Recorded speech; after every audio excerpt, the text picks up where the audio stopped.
Hello guys! Welcome back sa aking channel, Nanay Susie.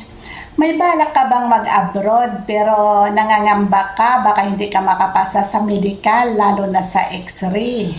Gusto ko lang linawin guys ang tips kong technique natin sa pag-x-ray para fit to work agad yung sa unang video ko na paano ba mag-medical na fit to work agad ay lilinawin ko dito sa video ko. Gagawa ko, marami na talaga ang nakapasa at pati nga ang mga radtech ay nakikialam na doon sa video ko. Hindi daw tama yung itinuro ko. Pero marami na talaga ang nakapasa sa tips natin na paano mag-x-ray na fit to work agad. Kaya dito sa video kong ito ay didiretsuhin ko na lang na pag-x-ray na lang ang pag-uusapan natin. Paano ba mag-x-ray na fit to work agad? Dahil marami ang hindi talaga nakakapasa sa x-ray dahil nga hindi nila alam kung ano ang technique sa pag-x-ray para makapasa sila.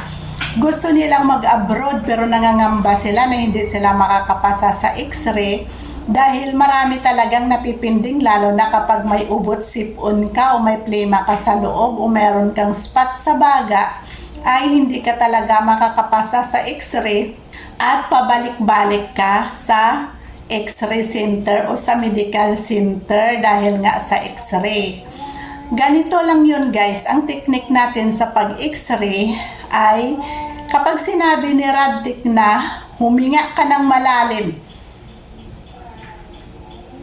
Di ba ganyan kapag huminga ka ng malalim na abot doon sa tiyan natin? At kapag huminga ka ng malalim ay mag-i-expand yung baga natin at bubuka. Makikita talaga kung ano ang doon sa loob. Kaya tayo pinapahinga ng malalim para makita kung ano ang sakit natin. At kung mayroon kang plema sa loob ay makikita yon. Basta hindi siya malinaw ang x-ray mo kapag may plema ka sa loob. Kagaya sa akin noon nung nag-x-ray ako ay kasalukuyan akong may trangkaso, mayroon akong ubo at sipon, pero dahil nga sa schedule ko sa x-ray ay hindi ako nakapag-atras, kaya ang result ng x-ray ko ay malabo, kaya pinabalik ako sa x-ray center at nasabi ko yun noon sa kapatid ko. Ang sabi ng kapatid ko ay talaga namang may makikita kapag huminga ka ng malalim, kahit sino naman, sabi niya, kahit anong gawin mo kapag huminga ka ng malalim, talagang hindi ka makakapasa sa x-ray, sabi ng kapatid ko. Ano ang gagawin ko? Sabi ko. Sabi niya, kapag sinabi ng radtech na huminga ka ng malalim, ay huwag kang huminga ng malalim dahil makikita talaga yung plema mo doon sa loob. Ang gagawin mo ay itataas mo lang yung balikat mo at huminga ka lang ng mababaw. Kagaya nito guys, ganito yung gagawin nyo.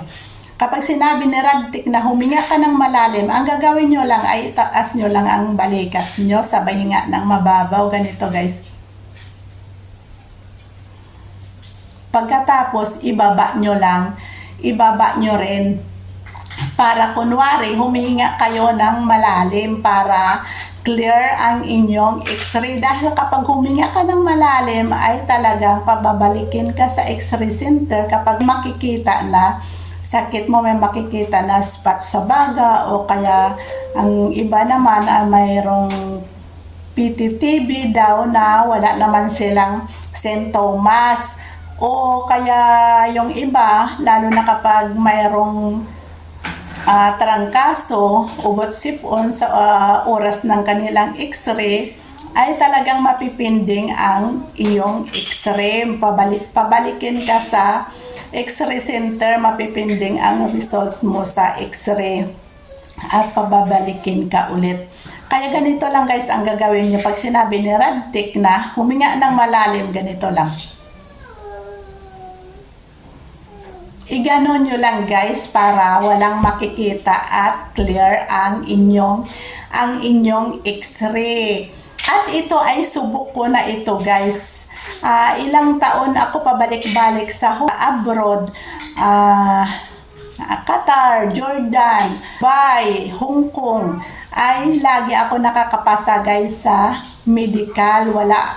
walang pending sa medical ko simula nang nalaman ko ang tips na ito galing sa aking kapatid na kapag nag-x-ray pala ay ito lang pala ang gagawin na kapag sinabi ni Radtik na huminga ka ng malalim ay huwag kang huminga ng malalim at itaas mo lamang ang iyong balikat na ganito.